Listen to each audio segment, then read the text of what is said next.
Hello बच्चों, मैं आपको साइन और कोस के इनवर्स फंक्शन के बारे में बता चुका हूं।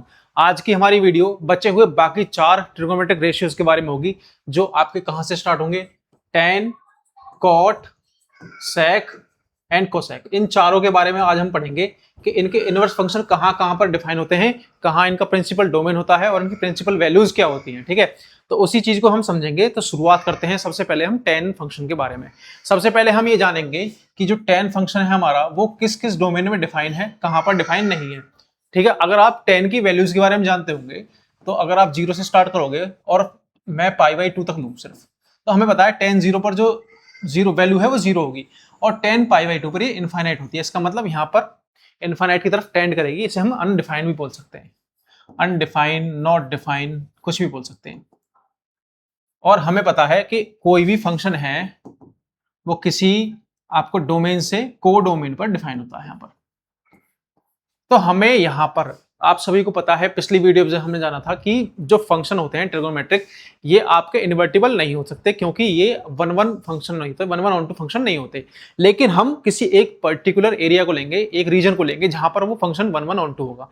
तो उसी के बारे में हमें जानना है। सबसे पहले अगर हम टेन के ग्राफ की बात करें, तो उससे पहले एक चीज समझ लेते हैं। यहाँ पर आपको दिया होगा, हम टेंजेंट फंक्शन की बात करते हैं, जो टेन फंक्शन है, कि यहाँ पर फंक्शन दिया है आर माइनस, यानी रियल नंबर में से हमने ये नंबर हटाया, ये भी एक नंबर है, ये इसका डोमेन होगा। ऐसा क्यों किया हमने वो समझेंगे भी। और इसकी जो रेंज होगी वो आपकी आर होगी। ठीक है, इसकी रेंज क्या होगी, जो रियल नंबर होंगे, इनफाइनाइट तक हमें वैल्यूज मिलेंगी, वो समझेंगे हम क्यों होती हैं, उनके बारे में भी जानेंगे। तो सबसे पहले अगर हम ग्राफ की बात करें, चलो टेन से शुरू करें। हमें पता है कि भाई टेन जीरो की वैल्यू क्या होती है, जीरो। इसका मतलब अगर हम यहाँ जीरो से चलें, ये आपका ओरिजिन है, अगर यहाँ जीरो की वैल्यू है तो टेन जीरो की वैल्यू यहाँ पर जीरो होगी। और जैसे ही हम पाई बाई टू की तरफ टेंड करते हैं, तो टेन पाई बाई टू आपका इनफाइनाइट होता है, प्लस इनफाइनाइट। अगर हम पाई बाई टू हमने यहां लिया है, तो ये आपका जो ग्राफ है कुछ इस तरह से जाएगा बढ़ता हुआ और इनफाइनाइट की तरफ पहुंच जाएगा।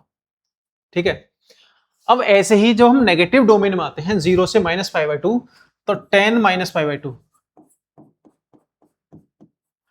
जैसे आप सभी को पता होगा कि tan theta, what is tan theta, minus tan theta. And if we put the value of theta and that is pi by 2 minus pi by 2, it will give us minus 10 pi by 2, and minus 10 pi by 2 is minus infinite. It means जो आपका 10 का graph है वो negative domain में कुछ इस तरह से माइनस इन्फाइनाइट की तरफ टेंड करेगा। तो ये आपका 10 का ग्राफ होगा इस रीजन में, माइनस पाई बाई टू से लेकर प्लस पाई बाई टू तक। अगर हम आगे चलेंगे तो हमें इस तरह से ही ये फिर इस तरह से एक फंक्शन, सॉरी आपका ये ग्राफ फिर इस तरह से मिलेगा, 3 पाई बाई टू। अगर आप यहां ध्यान से देखोगे तो हमारा जो ग्राफ है पाई बाई टू पर डिफाइन नहीं है, 3 पाई बाई टू पर डिफाइन नहीं है, 5 पाई बाई टू पर डिफाइन नहीं है, माइनस पाई बाई टू पर डिफाइन नहीं है, माइनस 3 पाई बाई टू पर डिफाइन नहीं होगा। ठीक है, यहां पर भी इसी तरह से होगा, और माइनस पाई पर जीरो होगी वैल्यू उसकी, और ये प्लस फिर इन्फाइनाइट की तरफ बढ़ेगा। तो मैंने आपको एक हॉरिजॉन्टल लाइन टेस्ट बताया था। हॉरिजॉन्टल लाइन टेस्ट किस लिए यूज होता है? हॉरिजॉन्टल लाइन टेस्ट यूज होता है कि हम फंक्शन को पता करते हैं कि वो वन वन है या नहीं है। अगर मैं एक हॉरिजॉन्टल लाइन लूं, कोई भी एक हॉरिजॉन्टल लाइन ले, अगर मैंने एक हॉरिजॉन्टल लाइन ये वाली ले ली, तो ये इस ग्राफ को बहुत जगह पर कट करेगी, एक यहां पर, एक यहां पर, एक यहां पर। तो ये ग्राफ आपका वन वन नहीं होगा। ठीक है, तो हम ऐसा रीजन लेंगे जहां पर ये ग्राफ वन वन और ऑन टू होगा। तो वो रीजन हमारा कौन सा होने वाला है जिसके ऊपर हम इनवर्स फंक्शन को डिफाइन करेंगे? वो आपका यहां से कंटिन्यूस ग्राफ देखेंगे हम इस तरह से, माइनस पाई बाई टू से फिर जीरो, जीरो से फिर पाई बाई टू। बाकी अदर डोमेन में भी इस तरह से ही होगा ये। ओके, तो हम जो ये वाला रीजन है माइनस पाई बाई टू से लेकर प्लस पाई बाई टू वाला, ये रीजन लेंगे, और यहां पर ये टेन फंक्शन जो होगा, टेन थीटा जो होगा आपका, माइनस पाई बाई टू से अगर पाई बाई टू ले, तो ये region one one onto होगा। क्या होगा? वन वन ऑन टू भी होगा। ठीक है, आपके अगर ये वाली बात समझ में आई, तो मैंने आपको अभी एक फंक्शन डिफाइन किया था टेन, जिसमें मैंने बोला था कि हम रियल नंबर में से ये वाला नंबर हटाते हैं, two n plus one pi by two. अब अगर मैं टू एन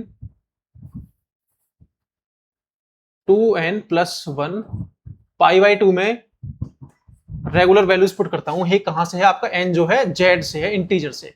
हमारा इंटीजर जो होता है माइनस इन्फाइनाइट से प्लस इन्फाइनाइट तक होता है। यहाँ पर जीरो भी होगा, बीच में वन भी होगा, माइनस वन भी होगा। तो अगर हम जीरो पुट करें यहाँ पर तो इसकी वैल्यू जीरो, तो ये पाई बाई टू। तो हमें क्या पता चला, यहाँ पर पाई बाई टू पर ये फंक्शन डिफाइन नहीं था, इसी वजह से हमने पाई बाई टू को एक्सक्लूड कर दिया।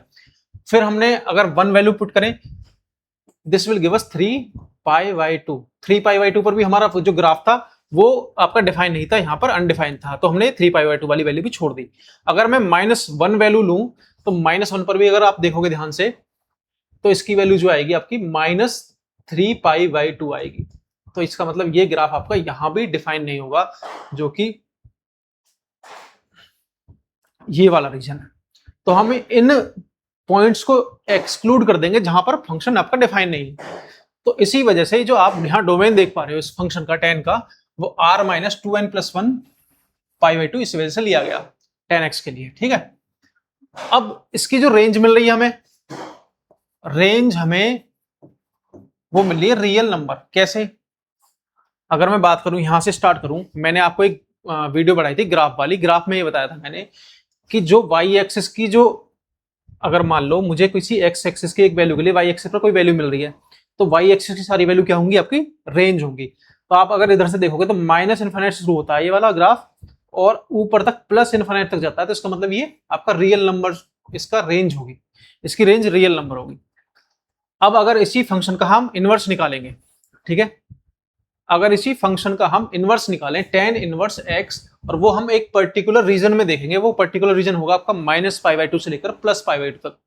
अगर ऐसा होगा तो हम इसका डोमेन जो लेकर चलेंगे, देखो इनवर्स फंक्शन क्या होता है, अगर मेरे पास कोई एक फंक्शन है f और वो a से b पर डिफाइन है, और एक फंक्शन है g जो कि इसका इनवर्स है, वो b से a पर डिफाइन होगा।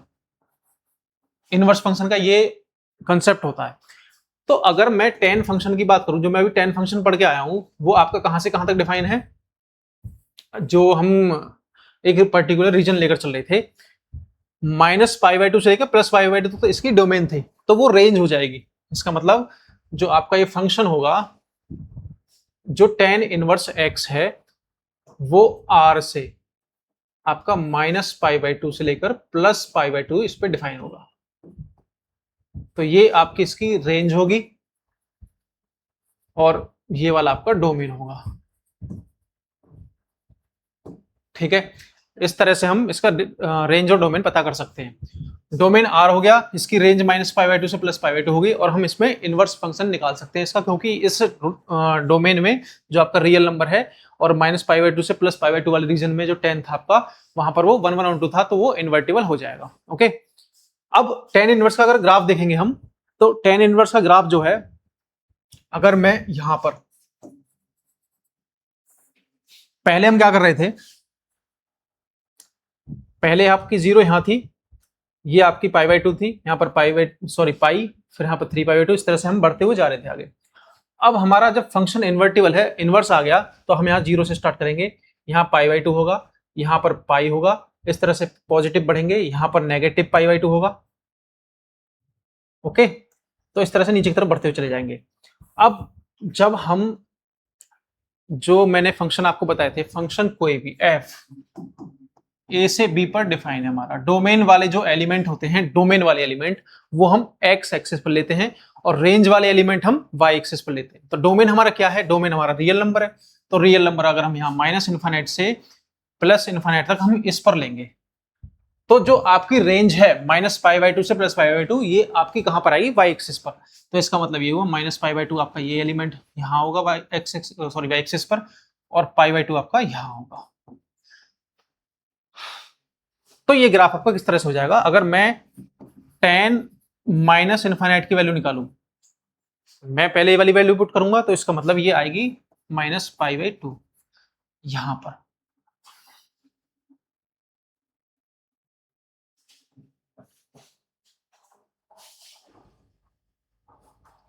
एक और ड्रॉ कर लेते हैं,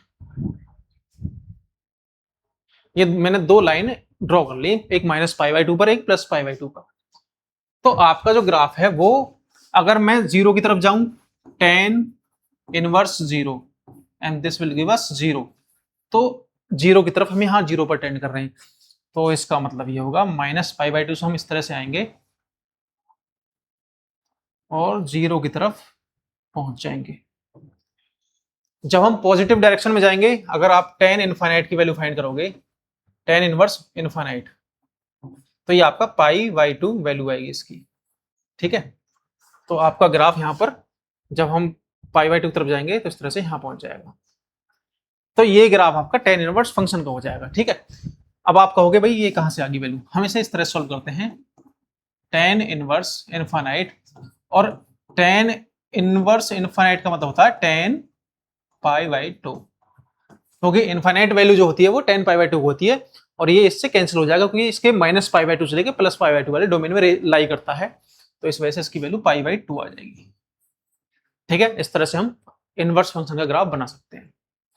तो ये आपका tan इनवर्स का ग्राफ हो गया। अगर आगे बात करें सिमिलरली cot इनवर्स फंक्शन का ग्राफ कैसे बनेगा, तो अगर आप cot फंक्शन का ग्राफ देखें हम, तो cot फंक्शन का ग्राफ ये होता है, cot 0 की वैल्यू क्या होती है, cot 0 की वैल्यू होती है इनफाइनाइट। cot 0 की वैल्यू इनफाइनाइट, अगर आपने ट्रिगोनोमेट्रिक रेशियोज पढ़े होंगे तो आपको पता होगा cot 0 की वैल्यू इनफाइनाइट होती है। ठीक है, cot π/2 होता है आपका 0, एंड cot पाई होता है आपका -इनफाइनाइट। अगर ये तीनों चीज आपको याद है तो आप यहां से आप ग्राफ ड्रॉ कर सकते हो। ग्राफ ड्रॉ करते हैं, चलिए। ओके, cot 0 की वैल्यू इनफाइनाइट, अगर हम अभी इनवर्स फंक्शन की बात नहीं कर रहे, cot फंक्शन की बात कर रहे हैं, तो रियल नंबर से है। तो अगर मैं cot 0 लेता हूं तो cot 0 कहां पर होगा, यहां पर, तो हमें रेंज मिलती है इनफाइनाइट, इसका मतलब वो 0 पर यहां कहीं होगा, टेंडिंग टू इनफाइनाइट। cot π/2 कहां पर है आपका, ये वाला, तो cot π/2 पर आते ही इसकी वैल्यू 0 हो जाती है। अगर मैं π/2 पर पहुंचा तो 0 हो गई, तो इसका मतलब ये ग्राफ कुछ इस तरह से यहां आ रहा होगा। ठीक है, और cot पाई पर पहुंचते ही ये वाला ग्राफ -इनफाइनाइट पर पहुंच गया, तो इसका मतलब ये यहां कहीं पहुंचा होगा। तो इस ग्राफ को हम इस तरह से पढ़ा सकते हैं। तो अगर इस cot के ग्राफ को आप देखोगे तो ये इस तरह से बढ़ता हुआ चला जाएगा। हर एक जो रीजन होगा आपका, यहाँ पाई है, यहाँ 2π हो जाएगा, 2π तक इस तरह से होगा। ठीक है, 0 to -π तक आपका ये इस तरह से होगा।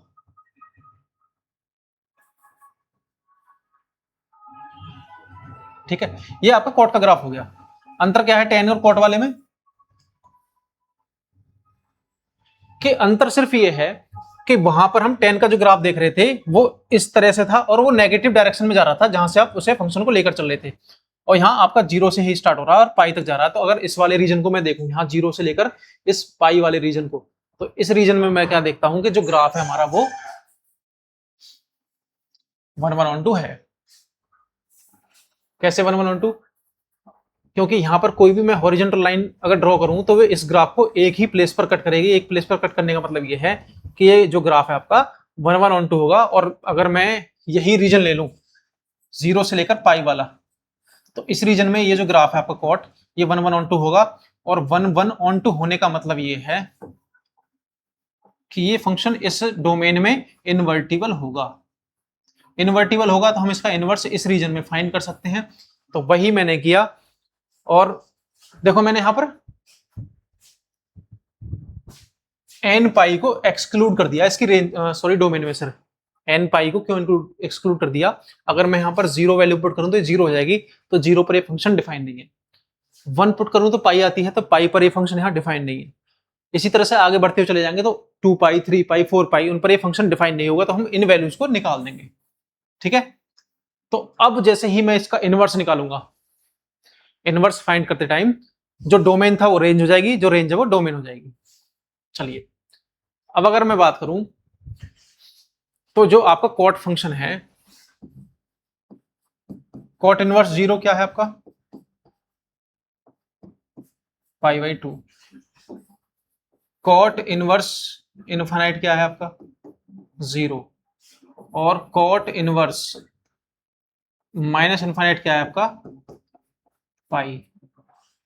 ठीक है, -इनफाइनाइट रखता हूं तो पाई वैल्यू मिलती है मुझे। पाई कहां पर है, यहां पर। -इनफाइनाइट कहां पर होगा, इस तरफ। तो कुल मिलाकर कुछ यहां पर इस तरह से। पाई पर पहुंचते हैं तो माइनस इन्फानाइट, इन्फानाइट रखता हूं तो 0 आती है यहाँ पे, ठीक है, सॉरी, हाँ। अब ये फंक्शन जो आपको बनेगा ना वो इस तरह से बनेगा,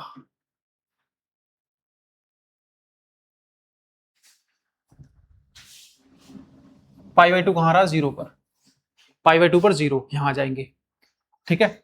अब ये ग्राफ आपका इस तरह से यहाँ आ जाएगा।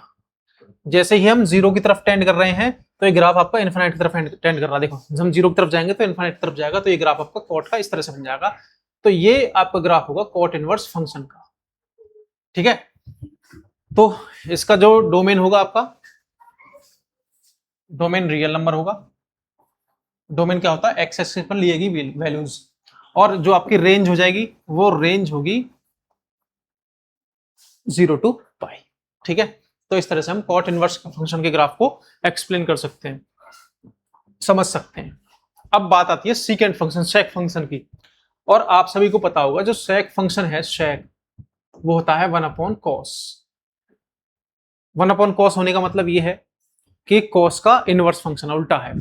तो इसका मतलब ये हुआ अगर जहां पर cos 0 होगा, जहां भी cos थीटा की वैल्यू 0 होगी तो वहां सेक आपका डिफाइन नहीं होगा, क्योंकि ये आपकी 1/0 की फॉर्म बनेगी और ये इनफाइनाइट की तरफ टेंड करेगी, तो यहाँ पर ये वैल्यू डिफाइन नहीं होगी। तो cos कहां कहां पर 0 होता है, चलो वो देख लेते हैं। पहले cos वाला ग्राफ देखते हैं।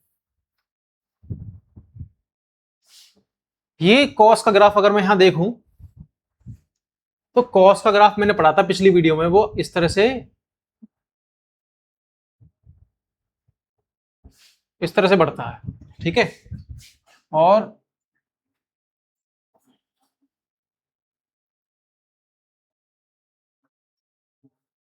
इस तरह से आपका cos का ग्राफ बढ़ेगा। अगर ये इसका इनवर्स है तो इसका मतलब ये है कि जहां हमारी cos की वैल्यू 0 है वहां sec इनफाइनाइट होगा। जहां cos की वैल्यू 0 है, cos की वैल्यू 0 का मतलब cos थीटा अगर 0 है तो sec थीटा क्या होगा आपका, इनफाइनाइट की तरफ टेंड करेगा। इसका मतलब जहां पर cos 0 है वहां sec इनफाइनाइट की तरफ जाएगा। cos 0 कहां कहां है वो देखो, एक तो cos यहां पर 0 है, एक cos आपका यहां पर 0 है, ठीक है। तो इस तरह से हम अगर इसका ग्राफ बनाएं तो हम इस रीजन में इस तरह से डिफाइन कर लेते हैं इसे।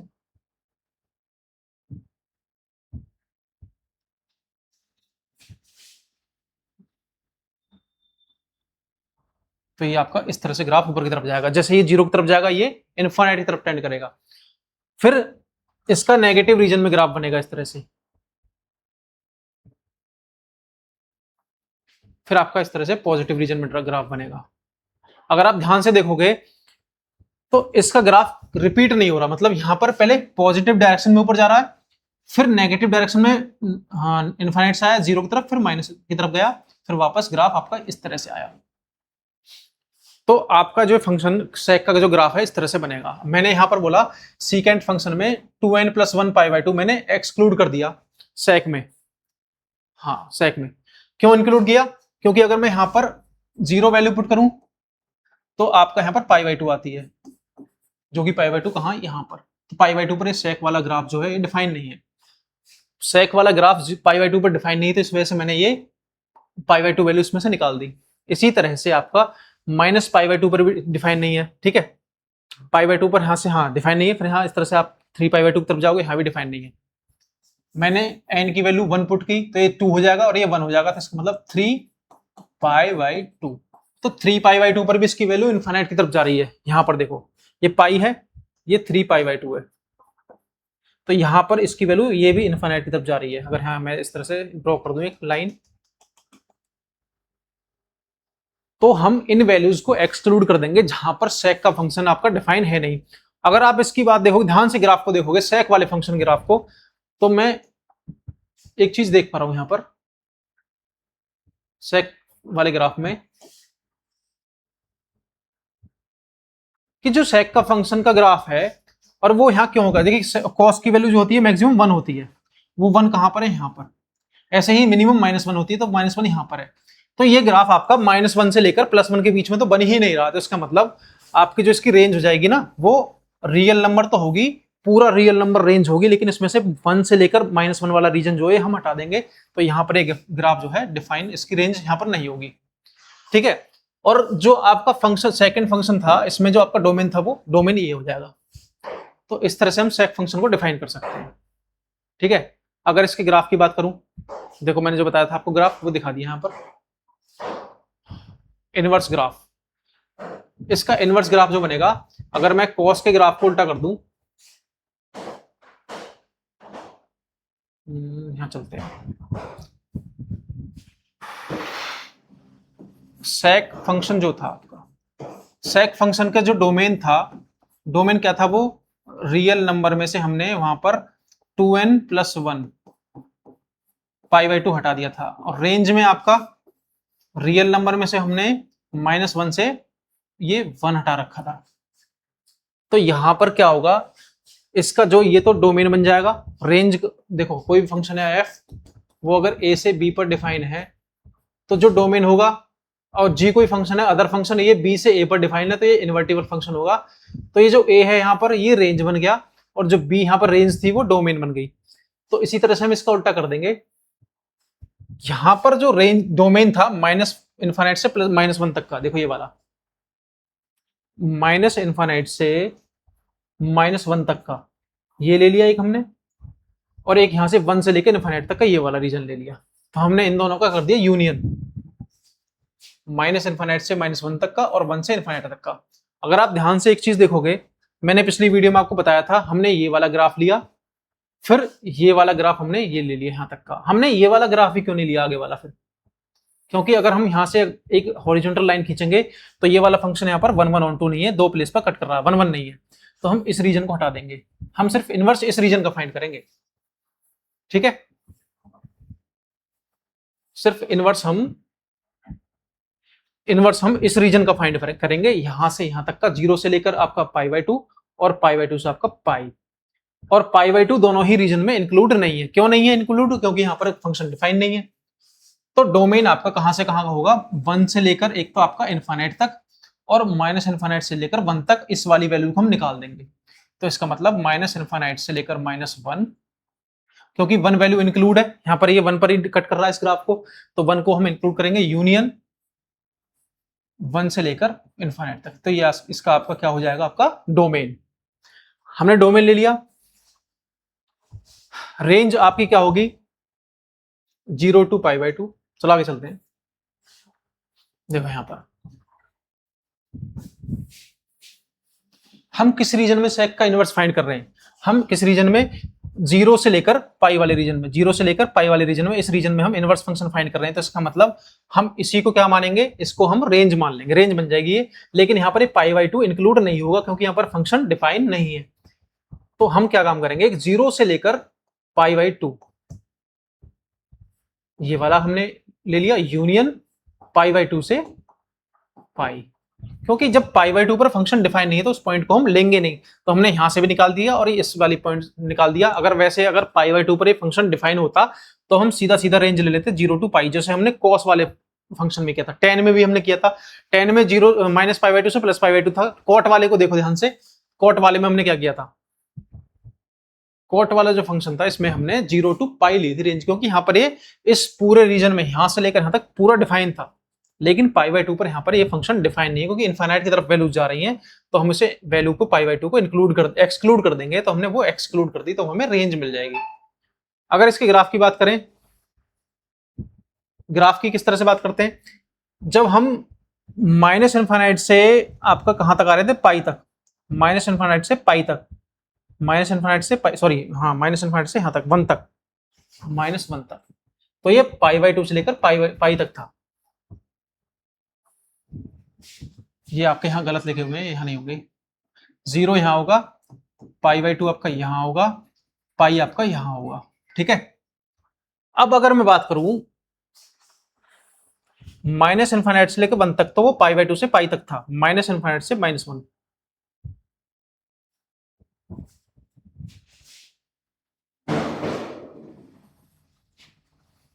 तो ये ग्राफ कुछ आपका इस तरह से बनेगा, सॉरी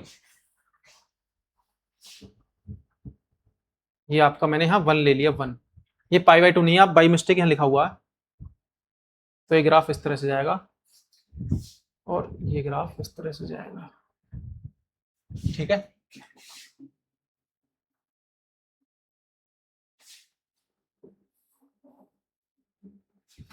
अगर आप ध्यान से देखोगे ना, ये ग्राफ वही बन गया। अगर इसे मैं उल्टा कर दूं इस तरह से, तो ये फिर आगे इस तरह से चला जाएगा, ये वाला ग्राफ इस तरह से चला जाएगा। ठीक है, सेक का ग्राफ इसी तरह से बनना था। ये 1 है, ये -1 है, सॉरी -1 पड़ जाएगा यहां पर।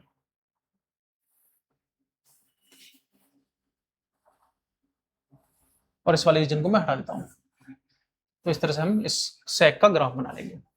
ठीक है, कोसेक के बारे में चलते हैं, कोसेक के बारे में पता करते हैं। कोसेक फंक्शन भी वही है, कोसेक फंक्शन भी आपका पाई वाली वैल्यू पर, एन पाई वाली वैल्यू पर डिफाइन नहीं है, क्योंकि साइन 0 क्या है, 0। और जो कोसेक होता है आपका, कोसेक वो होता है 1/sin। अगर साइन 0 की वैल्यू 0 है तो 0 पर ये डिफाइन नहीं होगा। तो हम अगर इसके साइन के ग्राफ की बात करें, तो साइन का ग्राफ आप यहां देख पा रहे होंगे। तो कोसेक का जो ग्राफ बनेगा वो इस तरह से बनेगा, ऊपर से आएगा और यहां इस तरह से बनता हुआ ऊपर चला जाएगा, फिर नेगेटिव डायरेक्शन में यहां से बनेगा,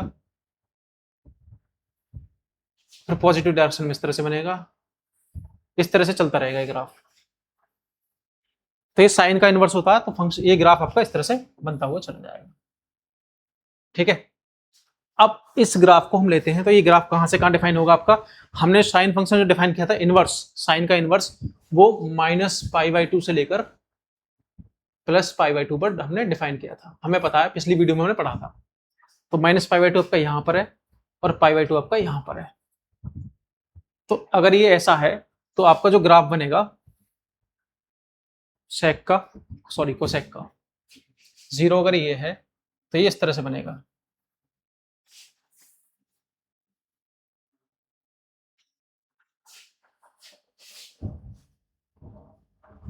ठीक है, 1,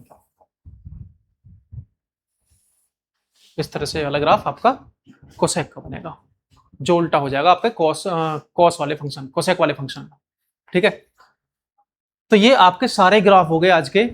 कौन कौन से, टेन इनवर्स का, कॉट इनवर्स का, और सेक इनवर्स का, और कोसेक इनवर्स का। अगर हम इनके पीरियड की बात करें, तो पीरियड हम वो बोलते हैं, पीरियड वो रीजन होता है जहां पर जो आपकी कोई भी फंक्शन है, मान लो साइन फंक्शन है, इस साइन फंक्शन ने अपनी जो वैल्यूज हैं, जैसे मान लो साइन की वैल्यू मेरी इस तरह चल रही थी, तो यहां से आगे मैं देखूंगा तो ये वाला ग्राफ इस तरह से बन रहा है, बिल्कुल सेम पैटर्न में इसने वैल्यूज रिपीट करनी शुरू कर दी। ये वाला ग्राफ इस तरह से बना, यहां तक कोई भी वैल्यू रिपीट नहीं थी, यहां से फिर वही ग्राफ रिपीट होना शुरू होगा। ग्राफ सेम रिपीट होना शुरू हो जाए तो वही आपका पीरियड होता है। तो अगर हम ग्राफ पर जाएंगे, तो ग्राफ पर हमने एक बात देखी थी, जो साइन वाला ग्राफ था वो 0 से 2π पर बिल्कुल रिपीट नहीं करता, तो इसका पीरियड 0 to 2π हो जाएगा। ऐसे ही सेक वाले में, कॉस वाले में, और कोसेक वाले में ये ग्राफ आपके रिपीट नहीं होते 2π तक।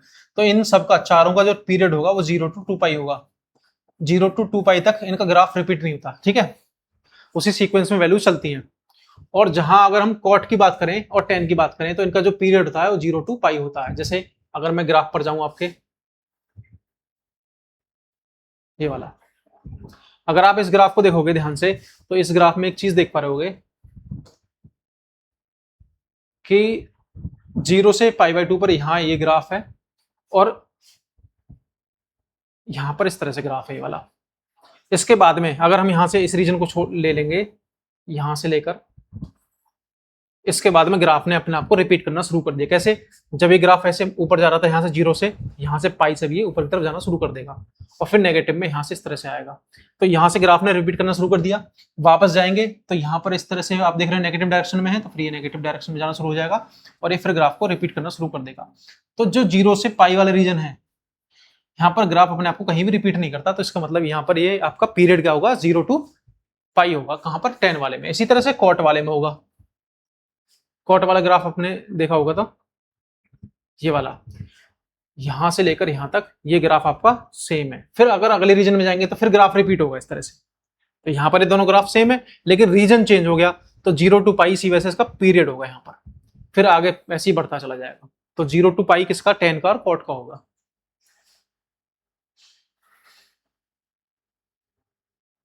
ठीक है, तो 0 to π सिर्फ इन दो का होगा। अगर मैं इसे मिटा दूं,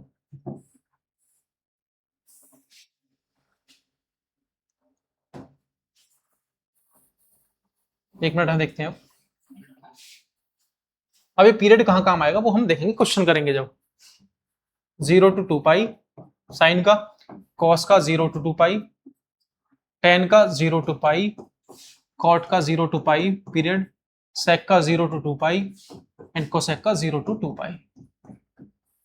और ये पीरियड की जरूरत हमें कब पड़ेगी? जरूरत हमें जब पड़ेगी जब हम इसके इनवर्स वाले फंक्शन के हम क्वेश्चंस करेंगे, वहां पर हमें इसकी जरूरत पड़ेगी। क्योंकि मैंने आपको बताया था पिछली वीडियो में कि अगर मैंने यहां पर लिख दिया टेन इनवर्स टेन थीटा, तो ये दोनों एक दूसरे के इनवर्स हैं, हमें कट कर सकते हैं और हमें इसकी वैल्यू थीटा मिलेगी। लेकिन कब? जो आपका जब ये पीरियड 0 to पाई में लाई करेगा टेन, जो आपका अगर 0 to पाई में लाई करेगा थीटा, तभी हम कैंसिल कर सकते हैं। सपोज आपका टेन इनवर्स टेन 3 पाई/2 है, तो हम इसे डायरेक्ट कैंसिल नहीं करेंगे। आपने ये कैंसिल कर दिया और इसकी वैल्यू 3 पाई/2 आ जाएगी, नहीं कर सकते। इसका मतलब ये होगा कि 3 पाई/2 जो है आपका 0 to पाई वाले रीजन में लाई नहीं करता। ये वाली वैल्यू आपकी 0 to पाई में लाई नहीं करेगी, तो इसका मतलब हमें -पाई/2 से पाई, ठीक है। वो हम क्वेश्चन करेंगे जब देखेंगे, ठीक है। तो हम पीरियड का यूज यहां इस तरह से करेंगे। तो आज की वीडियो में इतना ही था। नेक्स्ट वीडियो आपकी इनवर्स ट्रिग्नोमेट्रिक फंक्शन के क्वेश्चंस की होने वाली है।